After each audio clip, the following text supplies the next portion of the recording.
What's up guys, welcome back. Today we're going to be starting a little series on this elf that I painted. I tried to apply some interesting colour tricks throughout so that you're going to have some cool new ideas to try out. As usual, we'll be starting off on the face. So for the base coat I've used some Games Workshop Cadian flesh tone, and to that applied a very small amount of black. This is Valejo model colour black, but we're using so little of it that the brand you use won't have that much effect on the outcome, so you can use whatever you have without an issue. Then we're going to slap that onto the face, and you can see that it covers a lot better than the fantasy and games paints that I usually use. The reason I add the black to the base coat is because I want to desaturate the paint slightly or dull it down. That's going to make the colour that we add later on seem more intense, which will allow us to get more definition in the details.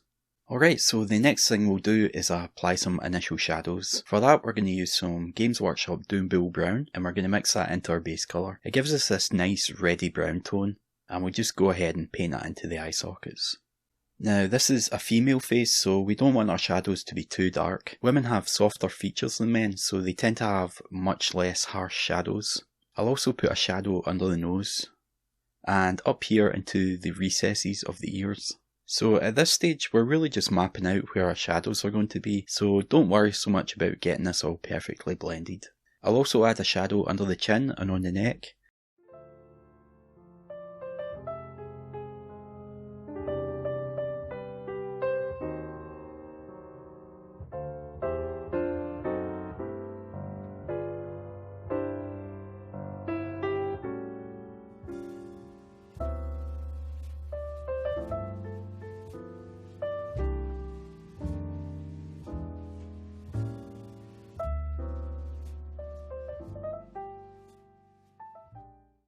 For the highlights we're going to use some Fantasy and Games Moonray flesh, and we're going to mix that into our base colour. I'm not sure if there's an exact match in the Games Workshop line, but if you add a little white to Kislev flesh you'll get pretty close. You want the consistency to be fairly thin with a bit of elasticity to it. It should react similar to the way that it does here on my palette.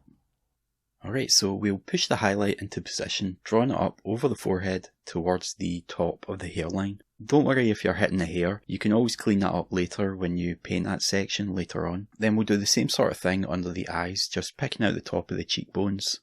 On the other side there's actually a strand of hair that overlaps onto the face. If you ever find that when you're painting something like this and there's a detail from another part of the model covering it, don't try and paint around the detail, just paint over it as if it wasn't there. I'll also do the top lip and I'll pull the paint into the centre. So you can see that the general process I'm using is pretty similar to what I did on the Twilight Detective, but we're going to end up with quite a different look once we get to some of the later steps. I did the ears by pulling the paint up to the tips of the ears like this. I won't bother showing the whole process on the ears because it's essentially the same as the face. You're just going to be building up the highlights towards the tips, so I don't want to bore you too much. Mix a little more Moonray flesh into your highlight and we'll go back and push the highlights a little bit more. And you can see that I'm hitting the same areas, so towards the top of the head, the top of the cheekbones and the middle of the face, around the tip of the nose and the middle of the upper lip. Just ignore the jawline and the chin for now, we'll be getting to those areas later.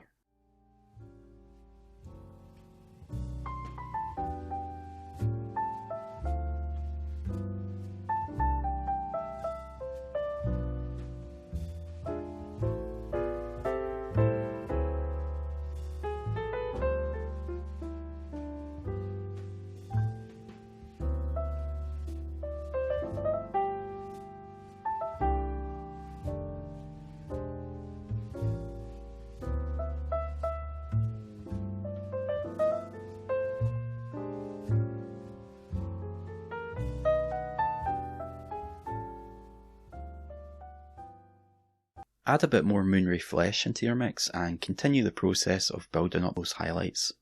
So the reason I'm using Fantasy and Games paint here in the highlight is that it has a really transparent quality to it, more so than in Games Workshop or Valejo paints. So I tend to find that getting those smooth transitions on such a small area is a lot easier when I'm using the Fantasy and Games paints.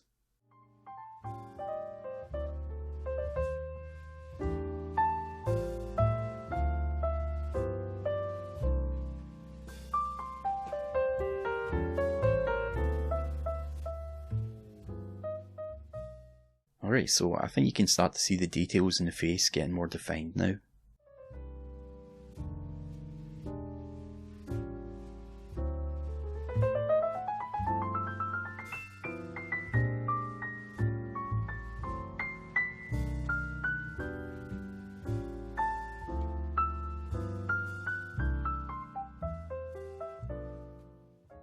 For the last highlight, we're just going to use Moonray Flesh on its own. Try to be pretty careful for this last step so that I keep the highlights quite small. If you find when you place the highlight that you've left a bit of a hard edge on the lower side, you can quickly grab a second brush and gently tease the lower edge of the paint away from the highlights, just by moving the tip of the brush into the paint and then drawing it backwards with a bit of a back and forth motion. The face is going to start to look a bit pasty and pale at this stage, but don't worry about that. We're going to add some colour soon and that's going to give us a lot more life to it.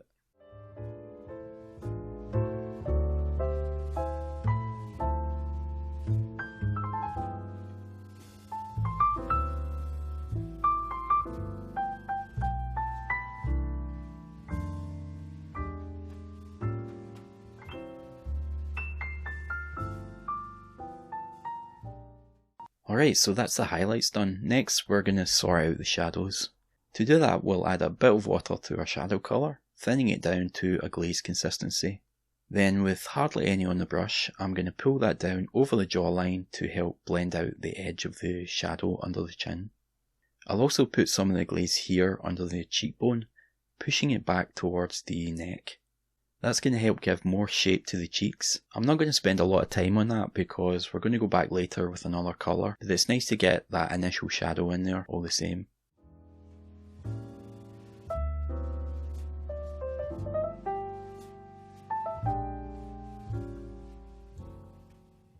So we'll do the eyes now, and we're going to start with the whites, and for that we're going to mix up a light green colour by mixing some of that Moonray Flesh into some P3 Underbelly Blue, which is just a light blue colour. You could mix any random blue into some white and get basically the same thing. Notice that I'm reusing one of the colours we've already used elsewhere on the face. It's not so important to do it on such a tiny element as the eyes, but reusing paints for different parts of the model is a good habit to get into, especially if you want your paint jobs to have a cohesive look to them.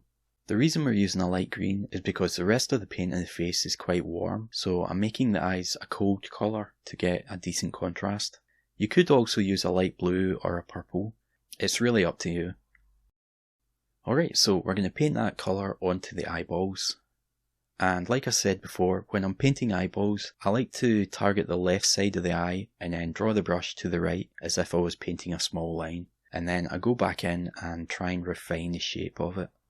Really the key thing is to make sure that you leave a dark outline around the eyeball just to frame it. That way it's going to stand out from a distance.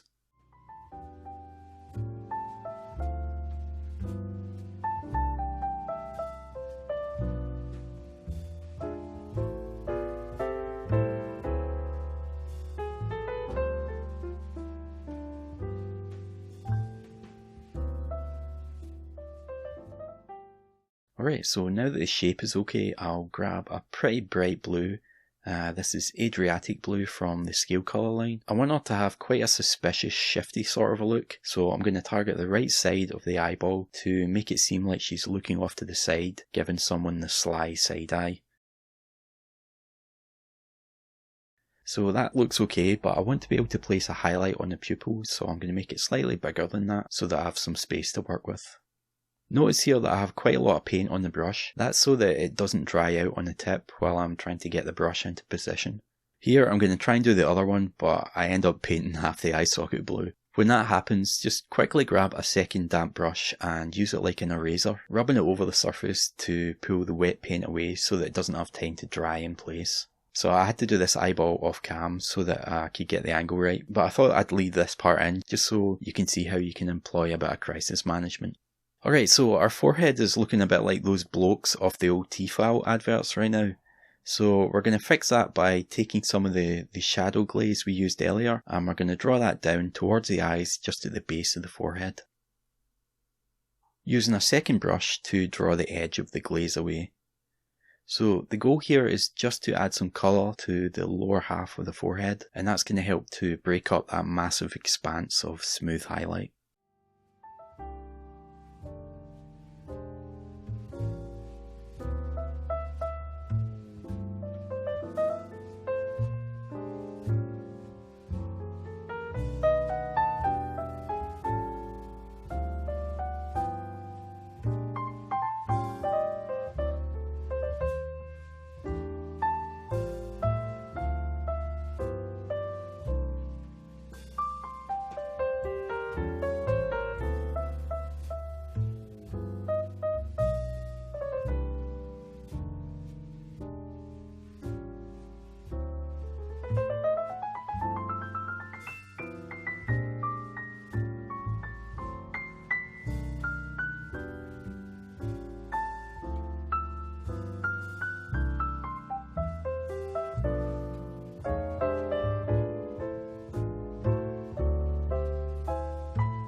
Okay, so I'm liking how that's starting to look, but the forehead is still looking quite barren and massive. So we'll take some of that same colour with a slightly thicker consistency this time, and we'll add a few little dots on that right side of the face in order to simulate freckles. That should help to make it a bit less and a bit more.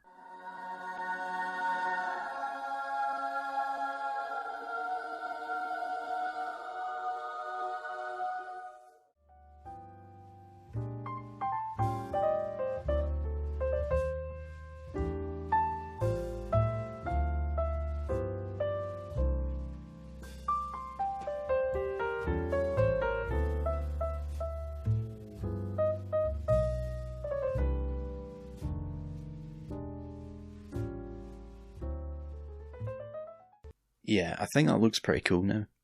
To continue, we'll keep adding more colour to the face, this time a more obvious red tone. So this here is deep red from scale colour, and I'll add some water to it, thinning it down to a glaze consistency.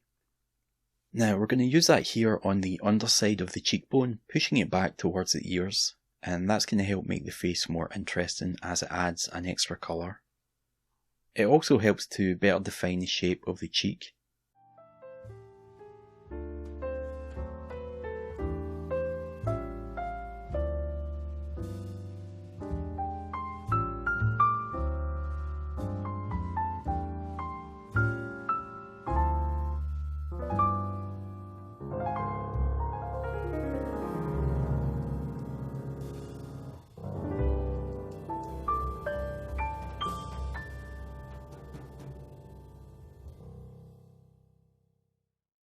To continue, we're going to add another colour to the face, and this time a light turquoise. This is Caribbean Blue from Scale Colour, and again we're going to thin it down to a glaze consistency with some water. And with very little on the brush, we'll draw the glaze down over the lower third of the face, down towards the jawline, and we're going to do this over a few layers until we like the look. You do need to be quite careful here that you don't make this look like she has a beard. What you're going for is a subtle colour shift and a bit of a shadow. It is going to look a little bit like she has a 5 o'clock shadow on the video, but that's because you're going to be viewing it in isolation. Later on we're going to be blocking in large sections of the model with that same turquoise, and that's going to help make it fade back and the colours will make a lot more sense. So why does this happen? Well, let's say you have a light background like this, quite similar to the skin tone that we're painting, and you add a subtle but quite different colour on top, so in our case a turquoise. That colour stands out a mile because your eyes have nothing to compare it to other than the colours that are already there. But if you were to place more of that colour in a more obvious in your face way, suddenly that subtle flash of turquoise is no longer as obvious. So that's because your eyes have something to compare it to. However, even though it's not that obvious, you would still notice if I took it away. So if we have a look at the face on its own now, she does look like she's got a bit of a 5 o'clock shadow, but as we begin to add the surrounding areas in, using way more intense versions of that colour, it seems to disappear. You have to remember that colours aren't static. The way that we perceive them can change based on the context of their surroundings.